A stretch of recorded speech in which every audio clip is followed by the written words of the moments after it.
What was that?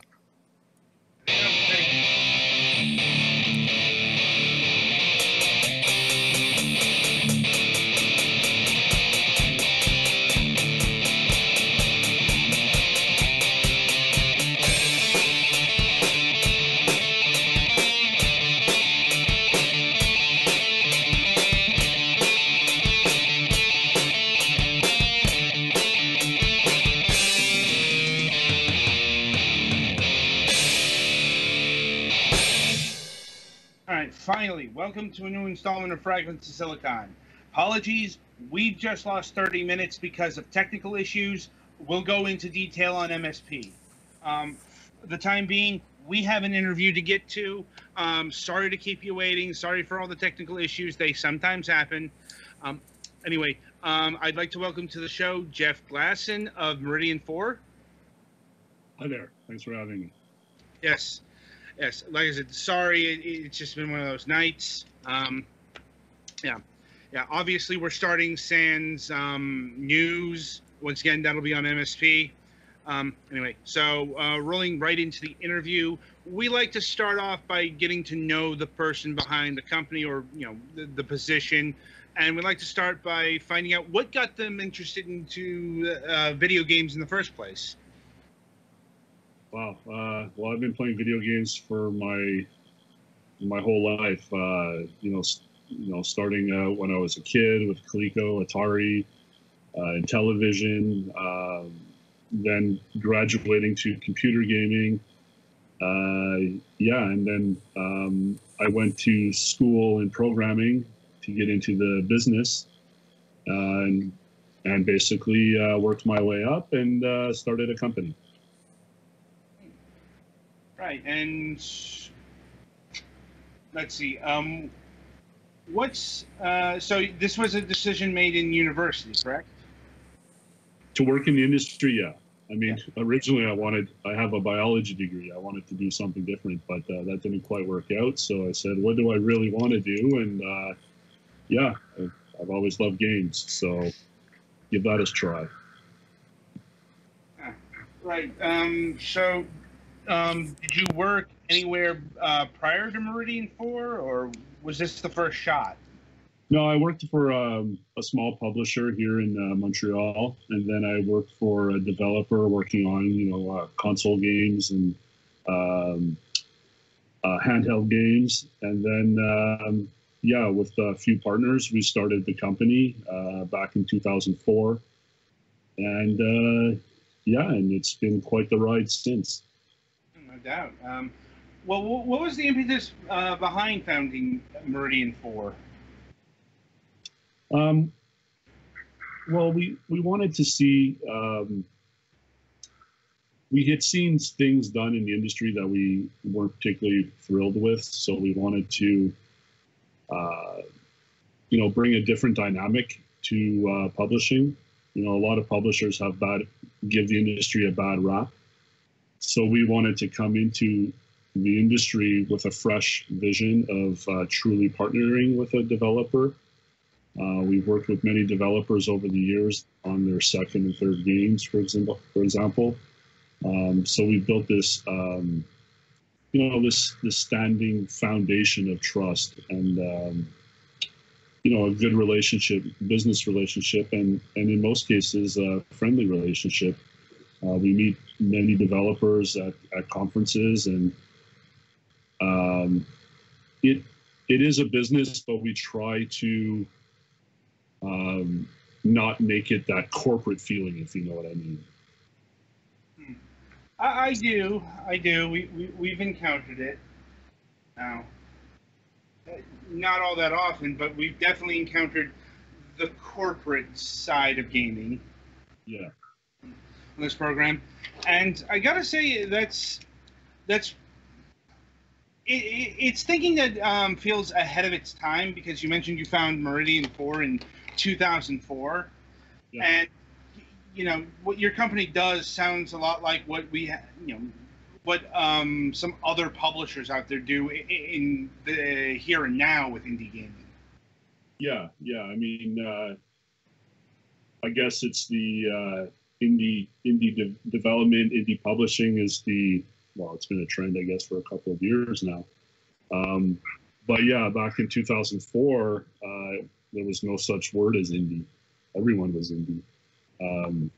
So yeah, I guess we were at the forefront of it without having the label. Yeah, that sounds about right. You know, I mean, it's the same thing. It's just, nobody like really designated it as independent gaming. Yeah, that's it. It didn't have its its label, its stamp yet. It was a few years away. Yeah. And what was it like trying to secure developers back in, say, 2004 versus today? Well, back in 2000, I mean, we were an unknown entity back then. So to convince a developer to come on board, yeah, I mean, we had contacts through prior jobs, but it was a little tough. We ended up having to pay a healthy advance to get our first game, to basically launch the company, because if you don't have a game, you don't have a company. So, and that was a game called Space Hack, and that was the genesis of it all. How it's different now, yeah, I guess we have a reputation now, so it's not developers, instead of us having to go out and find games back like we did back then. I mean, we still do that to some extent, but now developers are coming to us. So, on a typical week, we will get an average of 1 or 2 game submissions that come in that we then evaluate and see if they're a good fit. And if they are, and, negotiate and possibly publish the game. So it's a lot different now. Yeah, we have more developers that know who we are, so they basically come knocking on our door. Right. And do you have any internal development, or are you strictly a publisher? Meridian4 is strictly a publisher, but we do, we're up in Canada, so the government has this program called the Canadian New Media Fund. Mm-hmm.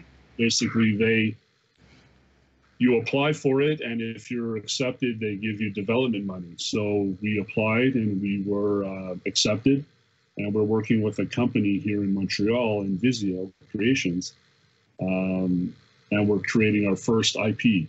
So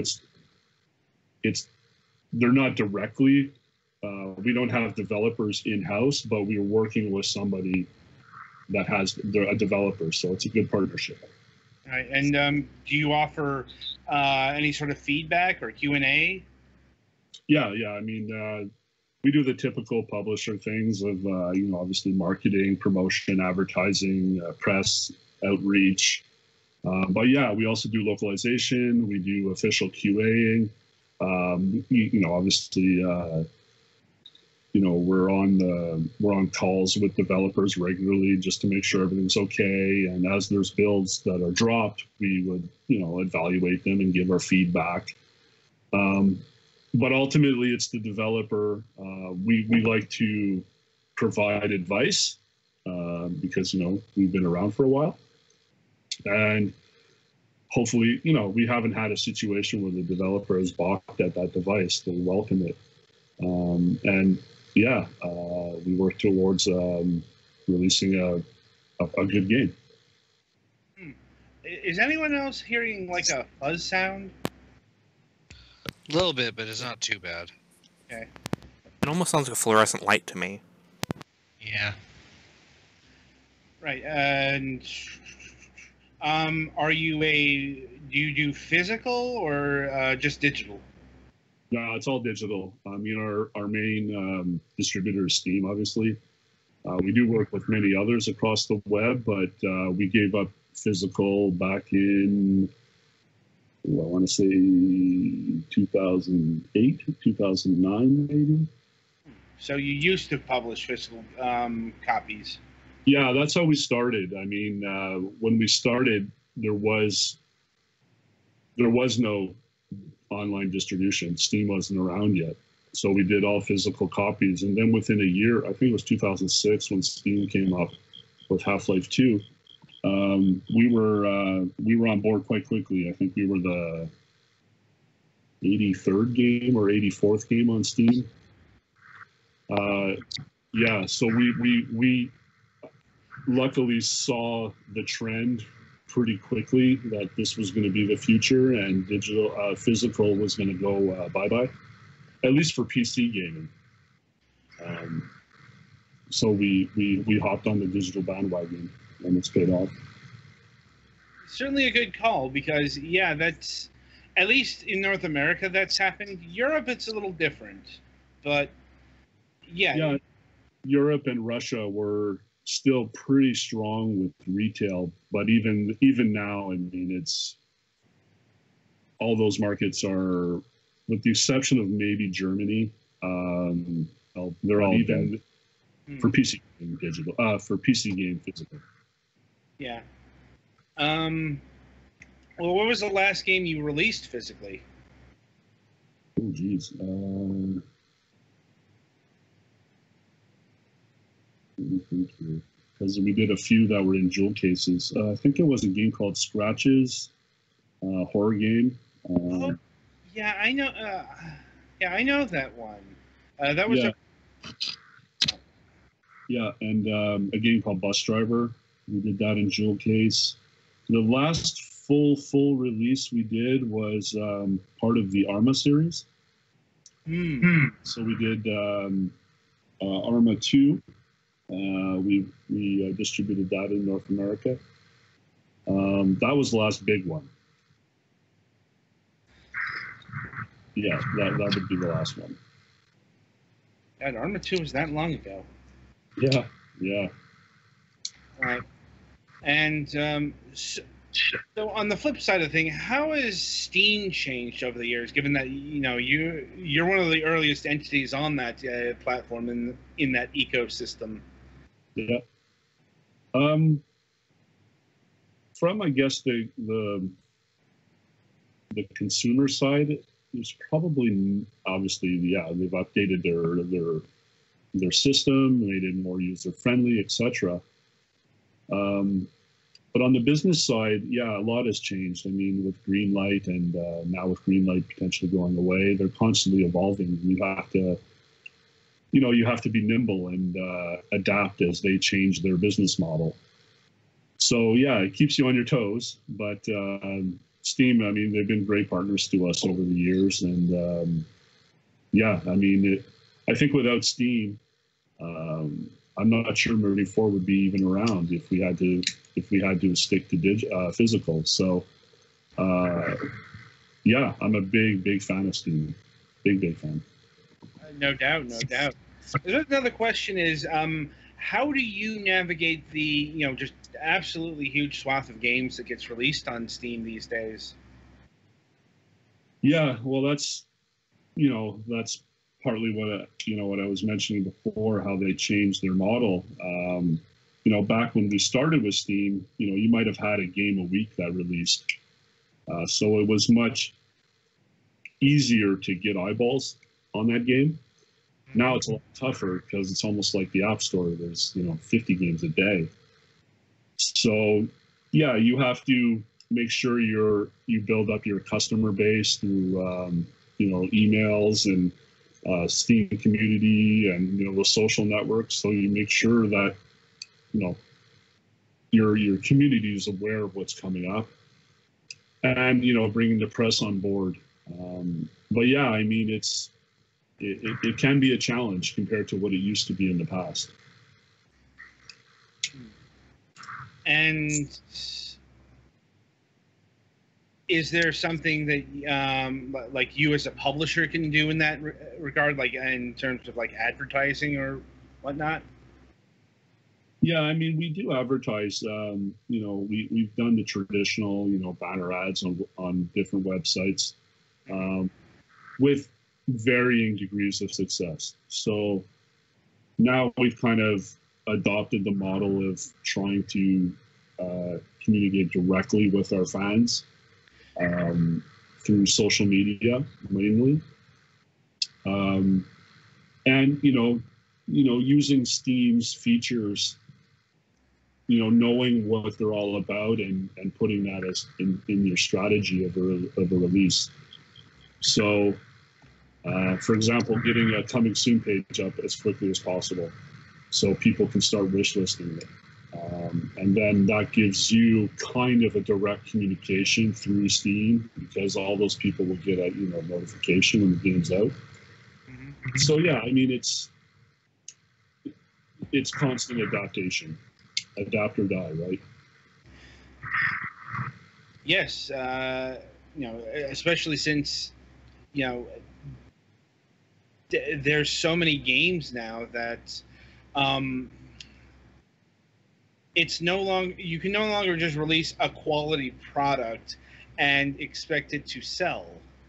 Now, it's why, not for nothing, companies like yours are more important now than they were just a few years ago, because the question for indie devs is, how do you get your game out there to the masses? Yeah. And that's something we went through. I mean, once Greenlight came on board, we went through this transition period of, developers saying, well, we can do it ourselves now.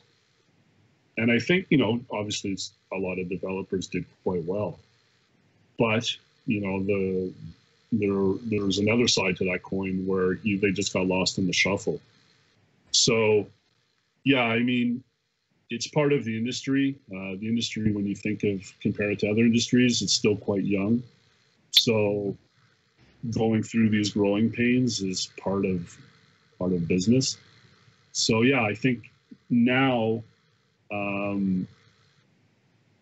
developers realize that, okay, what's our core strength? And our core strength is developing games, which might not necessarily mean the marketing part of it. So yeah, that's where we would come in. Yeah, and there are developers out there, obviously, that are independent and they do a fantastic job of both. But it's a different skill set, right? And from talking to many developers over the years, they'd rather make a game as opposed to following up with press and making sure the game is everywhere it should be, and all the stuff that takes them away from doing what they want to do. Right. And I suppose we should talk about some of your recent works and what's upcoming.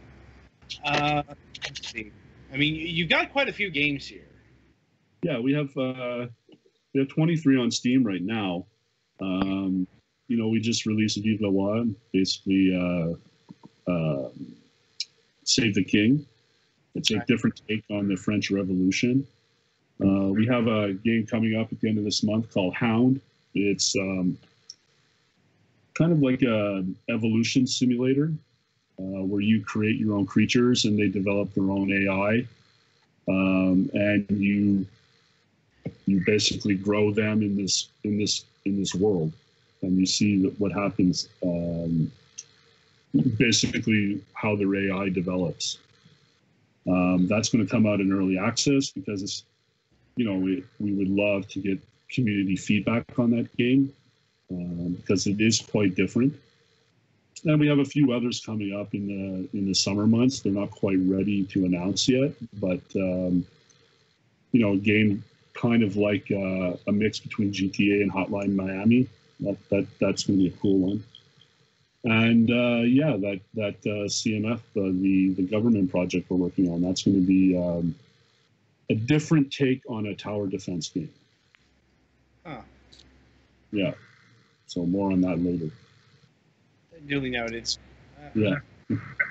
Pettyfan, have you played the trailers for Vive le Roi and Hound yet? Vive le Roi is running right now. It's about to switch to Hound in a second. All right.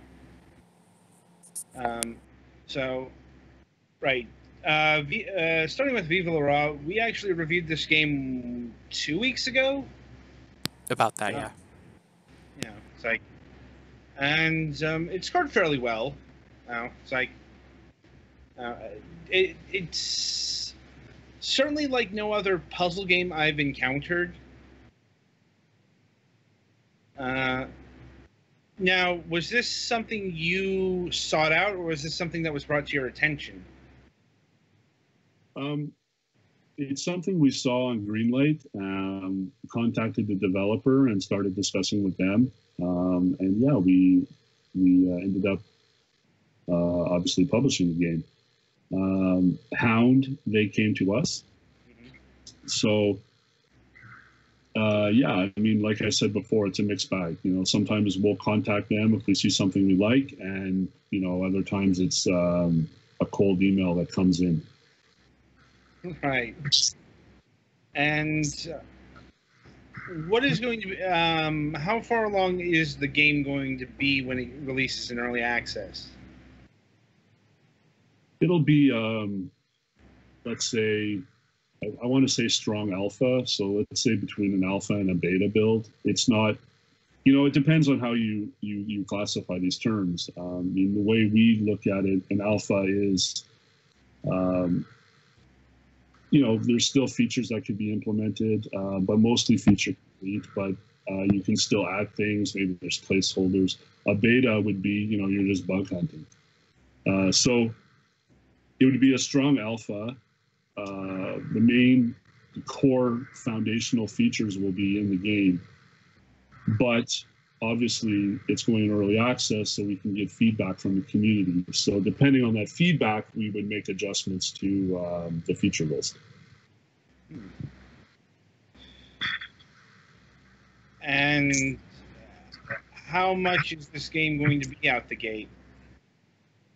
Out of the gate, it's going to be $10. Okay. And is that going to be a static price, or is that something that's going to increase as time goes by? It's going to increase as time goes by. But again, I mean, if the community feedback on that is not, let's say, positive, then we could stay at $10. But the idea now is to grow the game much larger than what it is, to justify an increase in price to maybe $15. But out of the gate, it'll be 10 with a 25% discount. And does that have a specific date yet? Yeah, March 28th. March 28th. Now that's not too far away. Yeah, 2 weeks away. Lots of work to be done. Yeah. Ordinarily, we would request a review copy, but we don't review early access games. It's just, no, that's too bad. It's just policy. You know, as you said, the game is going to be in like alpha, beta state. You know, it's a game that's not ready in terms of development. Yeah, we've had many games we've looked at in early access that changed so much our review wasn't even relevant. Yeah. Right. Yeah. So it's nothing personal. It's just we feel like the game has to be, what in the developer's opinions, complete before it's subject to an actual review. You know, others, you know, will review early access games, but you know, so it goes. Right. Okay. Now, do you have when it releases? Yeah. Yeah. Now, do you just release games on the PC and just for Windows? No, PC, Mac, Windows, Mac, Linux. And depending on the game, like Viva Wa is going to come out on the, for mobile. Mm-hmm. I thought it was going to do that because it felt very much like a mobile game. Yeah, it's just the other way around. We released on Steam first, and now we're going to go to mobile. It was never on mobile before. So, yeah, but no, not yet anyways, no consoles. But if we do go that route, it will be the digital route. The same strategy. You know, are you concerned about like dealing with the likes of Sony and Microsoft and how they'll be different from, you know, like Valve? Yeah, I mean, Valve is quite, you know, quite open. Mm-hmm. But I mean, you know, back in the day, I worked with Sony and Microsoft before, and it's much different now. It's much easier from what I hear. Getting through the TRCs back then was quite the chore. So, from what I understand from reading the literature and whatnot and talking to other developers, going through those hurdles now is quite easy. Is not as quite as hard as it was. Mm-hmm. That's good So to hear.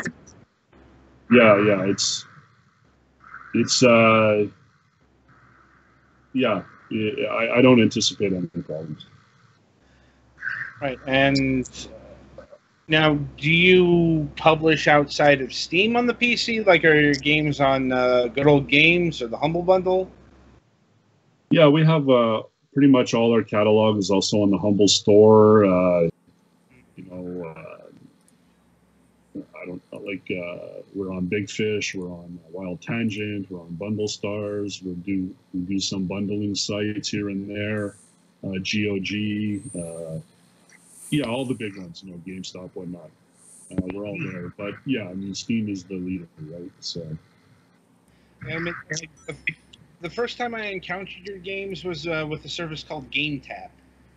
Yeah. Ah. Back a ways. Yeah. Yeah, that's going back. Yeah, GameTap. I haven't heard that in ages. Right. So let me just check if my colleagues have any questions here. Yep. So what exactly is Hound per se? Is it like a cloud-based thing, or is it all just run on your computer? Because it's mentioned stuff about like neural net and evolution and stuff like that. Is it like cloud-based, or are you just using the computer's own processing power? Yeah, you're using your computer's own processing power. Yeah. Although cloud-based would be kind of cool. All right. Anyone else? I think I'm good. All right. I'm good too. All right then. Well, I think that'll about do it. Thank you very much for taking time out of your schedule for being with us this week. It's great hearing about your games and your company. And thank you for having me. I appreciate the time. no problem. And once again, we apologize for the delay in getting the show started. Sometimes this happens. Yes. Hopefully we'll have you back on the program when you're ready to talk about your other projects there. Yeah, that'd be great. I'd love to come back. All right. We'll be in touch once we hear more about them. Okay. All right. Take care, guys. Yeah. All right. Pettyfan, play us to the next segment.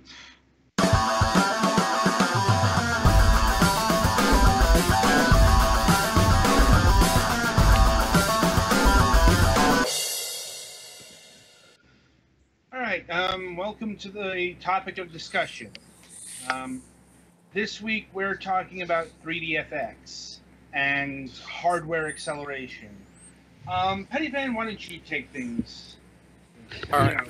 First off, I'm sorry if I cut out because my Skype's being screwy, but back in the day, we didn't have GPUs like we have today. We had 3D accelerator cards, which were basic. Yeah. And even before that, we had 2D acceleration. Yep. Though that. Well, I mean, this is kind of an important point. Right. Oh, did he drop? I'm back.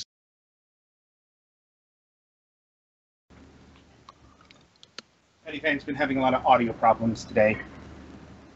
Right. Well, I might have to do this in his.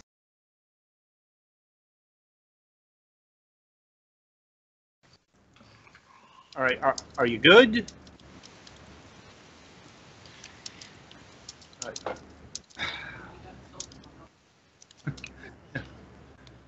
Yeah.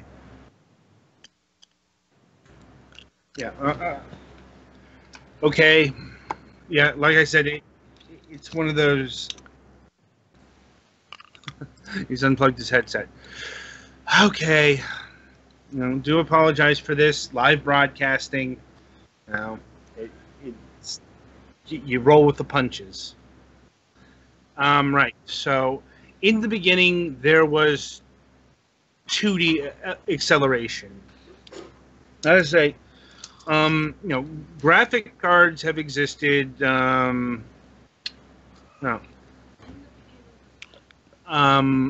Not since like the beginning of computers. Oh no.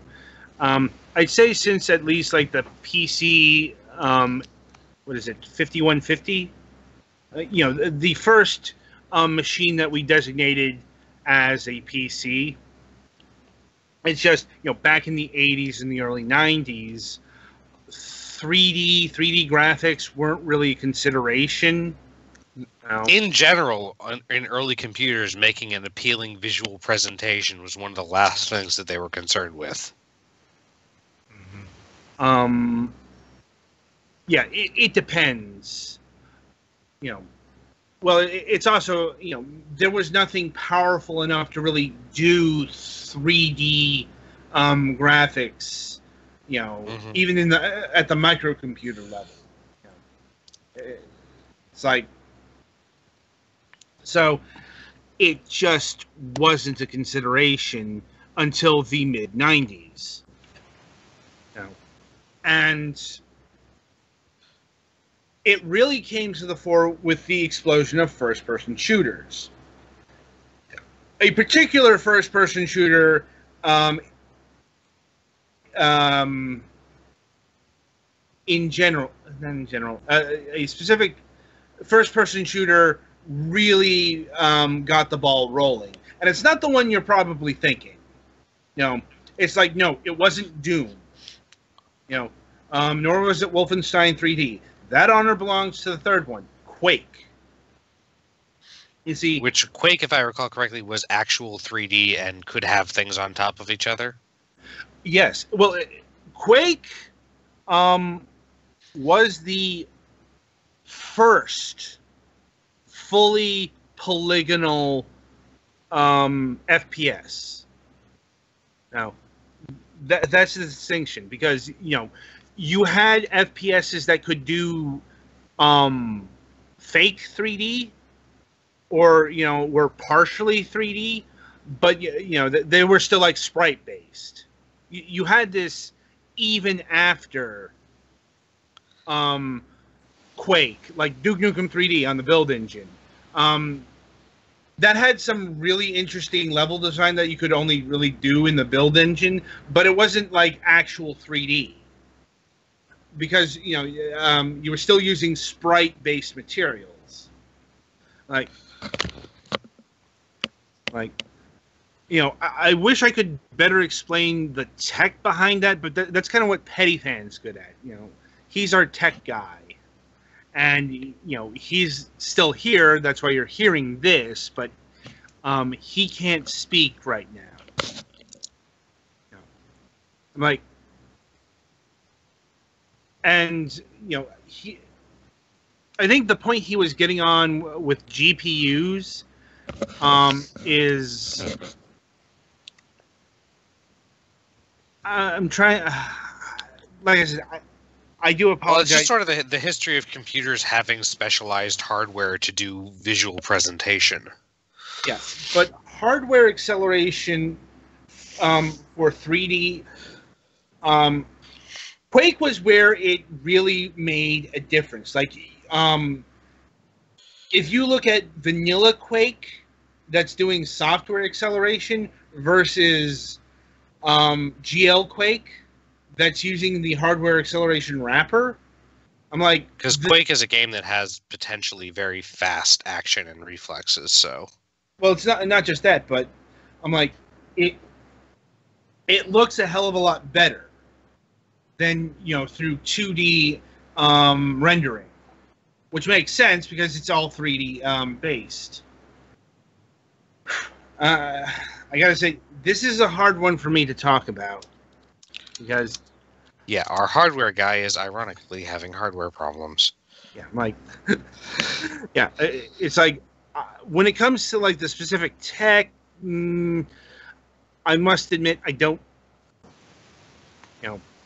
I don't understand. Well, from what I've gathered from the stuff you linked to us about it, The 3DFX, originally when they were trying to do 3D accelerators, it was hard because there were a lot of different things and most of them weren't compatible with most things. But the 3DFX chip was designed to be a thing that basically works with your existing 2D graphics card and makes it work better for 3D things, and therefore it was easier to be compatible with. I think I live. Yes, there we go. Okay. Basically, the big thing about what 3DFX did is their API they called Glide. That's what made everything work.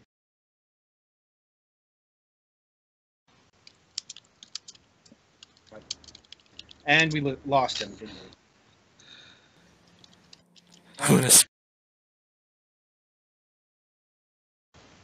we? API they called Glide?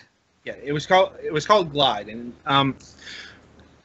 I suppose the name of the game here is compatibility, because if you recall some of our previous discussions on this subject, like our Windows 95 topic, we talked about just how bad compatibility was during the mid 90s. I'm like, and it was especially, and 3D acceleration was no different.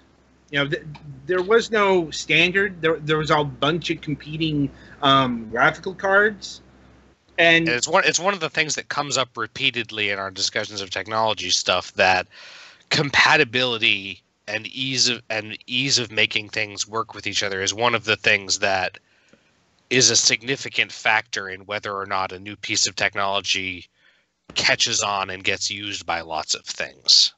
Yeah, and 3DFX quickly became like the leader in this field because of that. Like at one point they were trying to become synonymous with 3D gaming in general. With having a very generic sounding name like that helps. Yeah. And you knew what the Voodoo card was, and it's also worth noting that the Voodoo card wasn't just powering PCs at this point.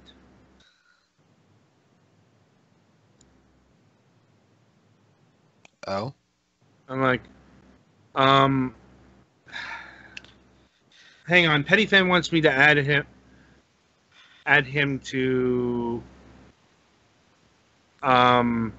he's trying to call in with his phone. I don't think I can do that while this call is ongoing, Pettyfan. I think you have to drop out. Well, we could kick him off the call.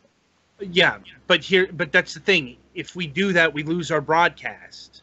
Oh, okay, gotcha. Yeah, it's like... Oh, yeah, you need a separate Skype account. Right. Yeah, I'm like... I can't work that, Pettyfan, unfortunately. We'll have to do that during the transition. This is very vexing. Anyway, getting back to what I was saying, 3DFX was... not just powering PCs in the late 90s, but they were powering arcade graphics as well. A lot of Midway games from the time period, like Wayne Gretzky's 3D Hockey and Mace the Dark Age, and I think Mortal Kombat 4, they were all using Voodoo 2 chipsets. Oh man, 3D Hockey. And I'm like, I'm not sure if anyone else saw these, but they released commercials touting, their prowess in their video equipment. They were trying to be to hardware acceleration, to 3D hardware video cards, what Intel was to chips. Which is a pretty high thing to aim for. Also ironic because Glide was worked with open source stuff. Yes, it did. Yes. which makes it difficult to be well known. And let's see how long you last this time. Yeah. But yeah, OpenGL is open source, and Oh, is that what the GL is for? no, that's what the open part is. Mm-hmm. No, I mean, is it related to Glide? Yeah, Open Glide. Yep. It's I like didn't know that. Anyway,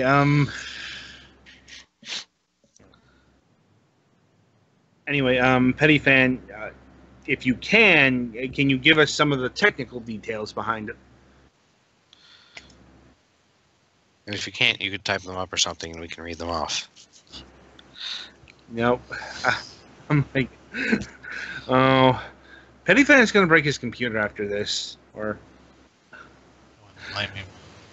Now, like I said, I do apologize for this disjointed topic, but this kind of really was predicated on Pettyfan being able to, talk. Uh-huh. Like this is something he brought up, and I know some things about it, but when it comes to under the hood technical details, not my forte. No. But anyway, 3DFX, they were probably at their apex with the Voodoo 2 architecture. This is certainly the chipset I remember hearing about all the time back in the 90s, late 90s. No. And, I suppose, here's how things have progressed in about 20 years. The Voodoo 2 required 3 chips and a separate VGA graphics card, whereas new competing 3D products such as the ATI Rage Pro, NVIDIA RIVA 128, and Rendition 2200 were single-chip products. Despite the shortcomings,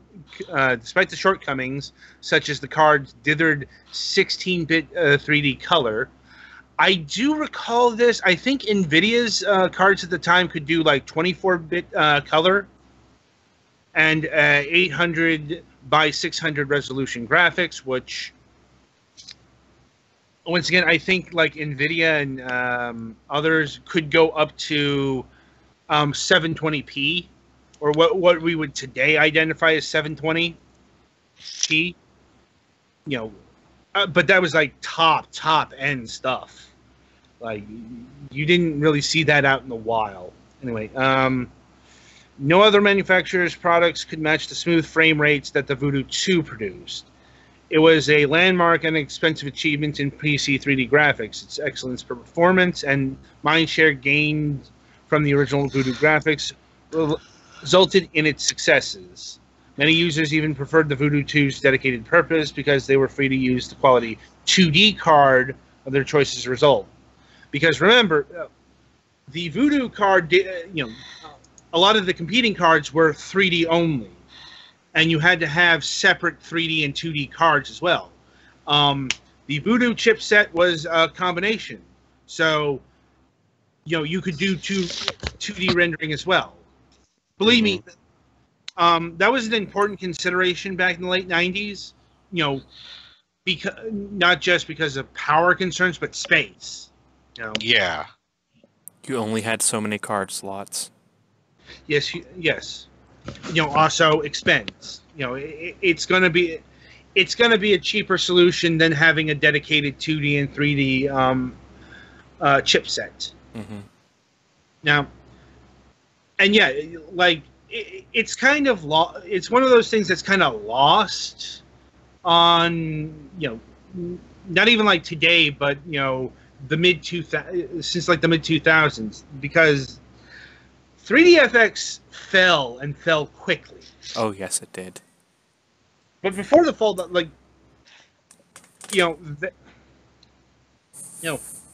they were that popular. Yeah, for.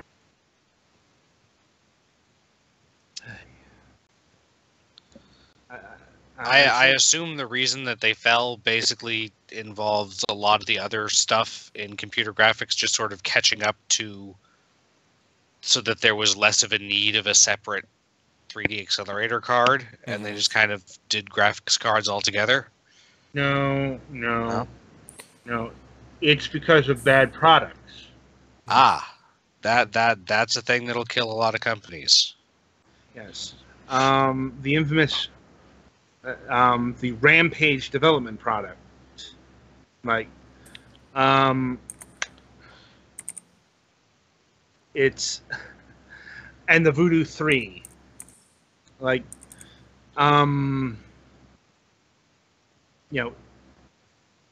they weren't. I'll admit I don't know much about these in particular, but that's kind of the point. That all indications are that both products kind of fell flat on their face.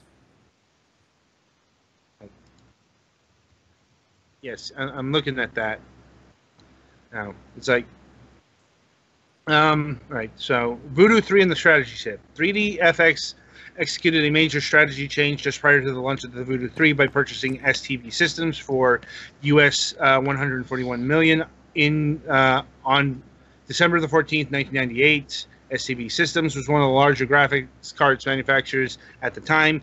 The intent for 3DFX to start manufacturing, marketing, and selling its own graphic cards rather than functioning as an OEM supplier. STB was obviously intended to give 3DFX access to that to the company's considerable OEM resources and sales channels, but the intended benefits of the acquisition never materialized. Like the two corporations were vastly different entities with different cultures and structures, and never integrated smoothly. So we also got a bad merger and bad choices. Yeah, that's another thing you need to be careful of when you're...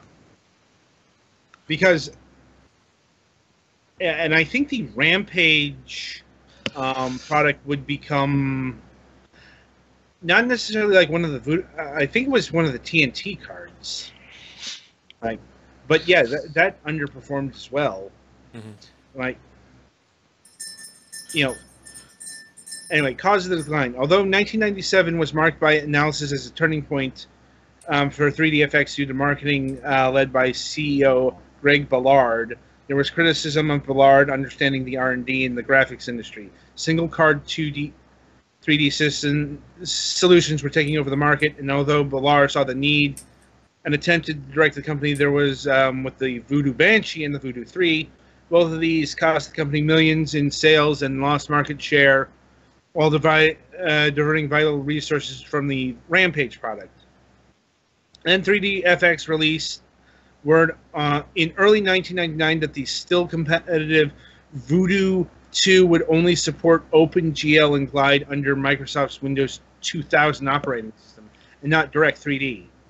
Many games were transitioning to Direct 3D at this point. The announcement caused many PC gamers, the core demographic of 3D's market, to switch to NVIDIA or ATI offerings for their new machines. Real quick, Direct 3D is DirectX. So yeah, that's bad. Yeah. The grand unifier they wanted no part of. Like, yeah, it's like, so what I'm gathering from all this is that 3DFX had a pretty precipitous downfall because of a bunch of bad choices and underperforming products. Because they were like they were a supernova company. They burned brightly for a good, I'd say, 4 years. Let's say 1995 to 2000. But when they fell, they fell hard, and I believe they got bought out by NVIDIA in 2000, and I think they kept the line going for about 2 years there. Actually, I think they unceremoniously they went bankrupt in 2002, and NVIDIA purchased them then. So, there are lessons to be learned here. Right. It's just, I wish I were better at articulating it. One thing that humble apologies, but like this was kind of meant to be a Pettyfan's topic. Yep. Yeah, Sorry I'm about not that. not one of the people who It's like pays that much attention to hardware stuff. yeah, if it's really tech heavy, it's usually centered around Pettyfan. That you know, you know, I'm more a jack of all trades. Like I can talk about some of this stuff, but when it comes to like the under the hood details, I'll admit I'm out of my league here. Yeah. All right. So with that in mind, that will about do it for this installment of Fragments of Silicon. Now, yeah, not our finest hour, but we managed to throw something together under the technical considerations. Plus I think the interview went rather well. I thought so, yeah. Yeah. It's like it was a bit late, but it ran smoothly, and covered everything I wanted to cover. Now, anyway, so coming up, we're presuming that we have an episode of MSP. Consider us having an episode of MSP unless we say something else. And hopefully in the transition, we will be able to fix Pettyfan's technical problems. We can hope. Yes. Especially important because we have a third show happening within 24 hours. Tomorrow at noon Eastern Time, we will be having Yassine Salmi of Salmi Games. They're the people who gave us the Ellipses game we reviewed a few weeks ago. The Neon Avoid 'em Up. If you haven't checked out that review, it's in our archives both on Twitch and YouTube and the podcast version. Although I do recommend watching the video version because we've actually got footage there. Mm-hmm. But and coming up on the Fragments of Silicon reviews, we've got Super Blackjack Battle 2 Turbo Edition, The Card Warriors, which is basically a blackjack game with some styling from Street Fighter 2. Right. It's kind of weird now, but it's also kind of really mundane. Yeah, ultimately the gameplay is still just blackjack. Yeah, more on that on Sunday. And I was gifted a game called D-Sync. It's the latest release from Adult Swim Games. It's a techno-styled, if you played Far Cry 3 Blood Dragon, it's like that. Very neon 80s synthwave aesthetic going on there. It's a score attack FPS. Interesting design, but I'm not a fan. Once again, more on that on Sunday. And I think that'll about do it. So not only do I wish you good gaming, but hopefully we'll get our theme song, our ending music as well. So cross your fingers, guys.